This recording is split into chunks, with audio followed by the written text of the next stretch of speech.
Hey everybody, welcome back. This is Matthew Boyle from languagecardgames.com, and today I want to give you a lightning fast explanation about how the game Chinese Champions works.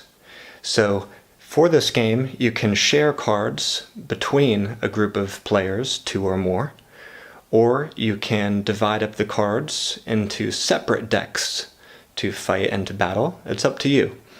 And you can have a look at the cards beforehand to see which ones you want to use, because there are a lot of them. So if you try to play with all of them at the beginning, it could make a very challenging, complex, and a very long game. There's a lot of value in this deck, so I do recommend that you break it down in the beginning to give yourself a toehold and try to understand the basics. And you can also watch these videos to help you along. But let's say that you and I are going to share this deck. How do we get started?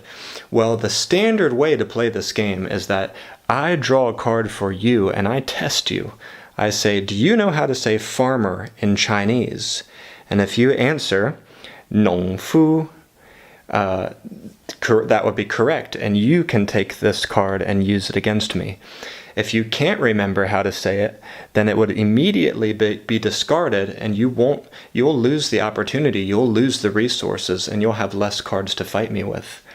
So you would take that card, and then you can read its rule text carefully and see if you can use it now, or maybe not. Maybe you can't use it now. Maybe you need to wait a few turns until you're able to use it. And then your turn would end, and you would test me. You would draw a card, and without letting me see it, you would say bedroom. Okay, and if I know how to translate it, 我是, then I can take it. And again, I read the rule text. If I can do that rule now, then I would do it, and if it could help me, that would be great. But if it can't, if it doesn't work for me now, then I just have to wait. And so we go back and forth like this, testing each other. I test you. If you're right, you can take it. You test, and then you can use any of the cards you have, and then your turn's over. And then you test me. If I'm right, I can take it. Then I can use any of the rule texts on any of my cards in any order. And when I'm done, when I'm satisfied that I can't do anything more, then my turn is done. And we go back and forth like this until all the cards in the deck are all gone. And that's why I recommend you maybe cut the deck in half, or even into fourths in the beginning, and just play with a fourth of a deck. Maybe just play with 10 or 15 cards in the beginning, because the game will continue until all these cards are gone. Of course, there's a few different variations, different ways we could play. We could say when someone gets a certain amount of points, the game's over and they win. Or when someone has a certain number of cards discarded, the game's over. And whoever had the more discarded cards first, like whoever reached 5 discarded cards first is the loser and the game's over. There's plenty of variations like those, and I've explained them in the rulebook. But that's basically how you play a standard game. There's a testing process, a testing part to each turn, which encourages the players to try and remember the vocabulary in the game.